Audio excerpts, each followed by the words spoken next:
Kundaminariba Purupsing Amaga Nungsinana Emotional Integrity Sagat Parum the Mai Onsin say, Lamdamasida Shanti Hanjilhanbada, Mediana Paojel, Pubiyu Haina, Tamiban Assembly Constituency MLA, Kumuksam Joykishan of Fongokray.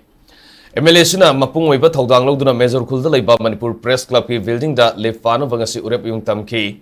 Taromadu da promising the Wangang Naduna, Leptana Tabak Suduna, Atubada Lefasi, Sembalosina Bohonagani Haiki, Mahana Hai. Social media da hunaba sainava bot veng sagana ba honabada purup masel thangsana halle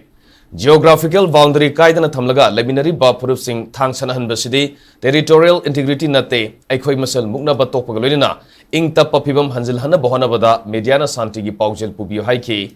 amaromda aigi purup ki mang de hero sana ba honabada samjaraba nupi angang kya gi punsi manghali nupi gi punsi temsingna hanba asina leibak masa tadaba Manipuri khunai ama ohengani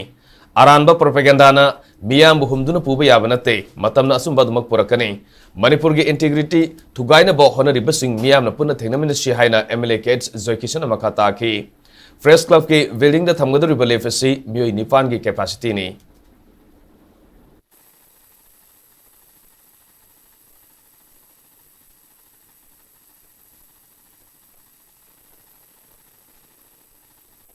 Manipur si lang ba mathong manang phangdaba madagi leirambadagi hoi khitangdi safare tare hensu safare kani asa tawi ai swai gi party oriba prime minister home minister na koi athu matamda masi takani ai gi chap chaba thajabani hai tare marak sidai dai na su he haijaba hoi media sing na su Shanti gi Paojel loina chatpa adom doina chapi bhai ta communicate ba wakhal nungai da watching si social media sida amaga kunna ba sigi phi yam kanna tawda tungi khallaga tungi lakadaba generation ma'am से कोई चाहिए कदम गांग कदम ma'am कहीं वो खंडबा लान न कशुआ फुबु पर की कशु लेते लान मक्सुनते कोई तो इसे है तार शेंग शेंग है बदा आई शामक अतगा कोई मियाम की लुसिंग बोरिबा constitution की मखादा lawmaker